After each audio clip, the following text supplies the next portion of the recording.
Initially, again, when I joined, I knew how it was going to transpire, so I was mentally ready. This is something I joined for. I had no problems before I went to Iraq. You know, I was treated fairly. I didn't have problems with my NCOs. Everything was good.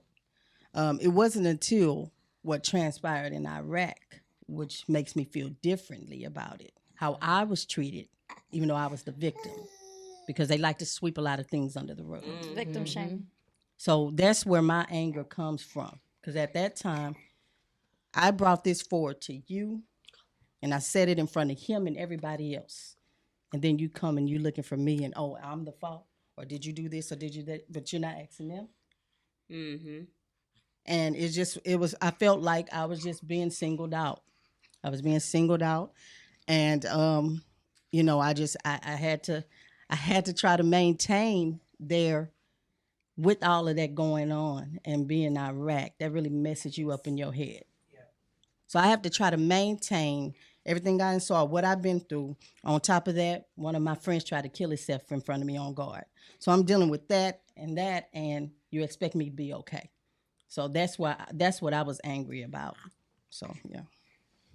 Military sexual trauma happens when a soldier is sexually assaulted while in service. MST is being pressured into sex, threatened, or did not consent to having sex. 1 in 5 women who have served in the military have experienced MST. Also, men who have served have experienced MST. MST isn't discriminated from different races or background. Any soldier who served in the military can experience sexual trauma. PTSD, how did you, what dark experiences did you have?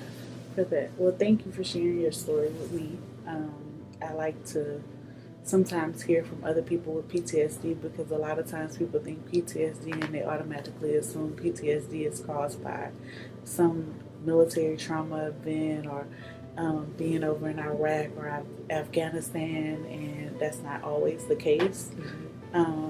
My PTSD was caused by a physical assault that occurred in the military by my first class.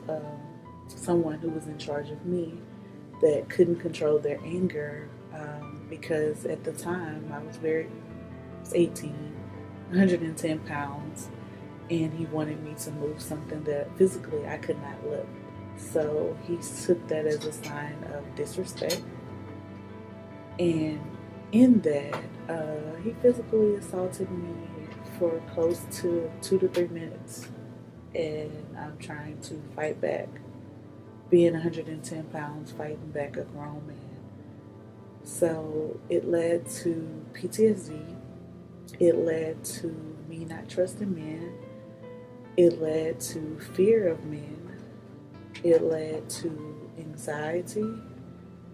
And those are things that when you're young, you're embarrassed to talk about these things. So, still having a contract to fulfill in the military, still trying to learn how to cope and be around so many men, but still have fear and anxiety and having to still do your job in the military because that's what I signed up to do. It just made me start counting down the days as to, okay, when will my time be where I can get out and I don't have to live my life like this, not knowing, oh, just because I got out of the military really didn't solve my PTSD. The things that went on, I can actually say it has set me up in some type of way where I'm very dependent of myself and I'm able to take care of my kids. I got a son in in Texas Tech. You know, if he needs me, I'm there. I have a daughter that's 21 and I have an 11-year-old. I don't have to ask anybody for anything. So I always think about the circumstance, how it was a nasty circumstance, but how it has set me up. Um, as far as the things that I deal with at home, um, I'm paranoid at night. Everything that has happened to me happened at night. Being assaulted at night on guard, trying to stop my friend from taking his life at night. So when a night comes and I'm home alone, that's the worst time for me because it takes me back to those experiences. And it's a sad thing that I had, that you go through that and you serve your country and you have to come home with things like that. I always say, I believe they shot me up with something that helps me to not remember because I have a thing with memory loss. Yes. Can't even remember people's names. There's a certain part of my life I can't even remember the person that assaulted me. So I don't know if I've dug that deep to suppress it. Your brain will do that for you. Oh yeah. But I can't even remember their face or their name. So, it's a lot of things that you come home with, and not even if you've been in Iraq or overseas, just the military period. But for me, it's been those things outside of me having anxiety, mood swings, depression. I'm quite a bit OCD too. I'm a hoarder as well. Uh, don't like it, but those are things that make me kind of feel safe. So it's a lot of things you come home with, but I try to be self-aware. If not anything else, I try to be self-aware. But again, I'm still fighting with those type of things. So, but outside of that, like I said, it has set me up in order to where I can, financially take care of my kids. But I just hate that it had to come to that circumstance in order for me to do it. Women make up the majority of MST victims, but men find themselves struggling in the wake of sexual trauma. Soldiers who have been raped, sodomized, or sexually harassed find it difficult to discuss. MST is considered a traumatic experience, but not a medical condition, so survivors are not being treated for MST. They are being treated for PTSD. I think what's so special about female veterans is that all our stories are very unique to ourselves. Yeah. And I think the only thing that really kind of still sticks in my head about my service and being a woman in service is that I didn't get credit for my combat.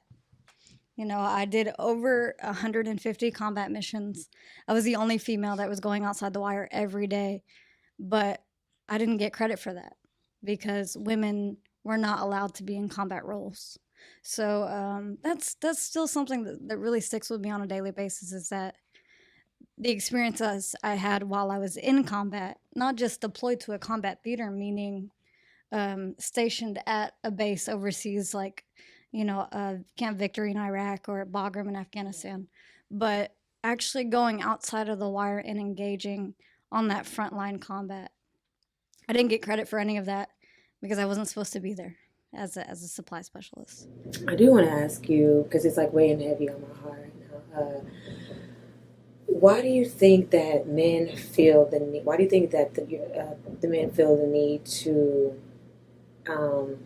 Why do you feel the need to take something from you?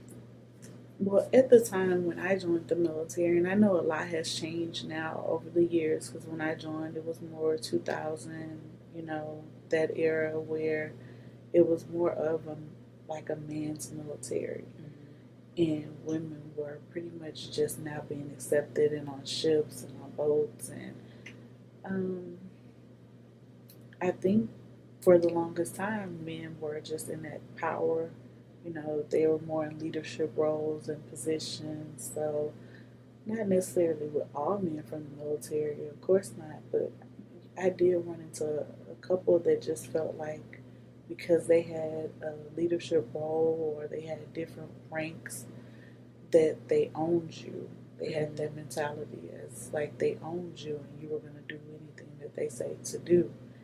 And I started to see a shift or a change in the military towards my last year in, and things got better, but I wouldn't necessarily know if it has changed completely. And I can't just necessarily say it's just the military that's like that, because, just looking at different things on the news, it's pretty much the way people's mindset, the mindset.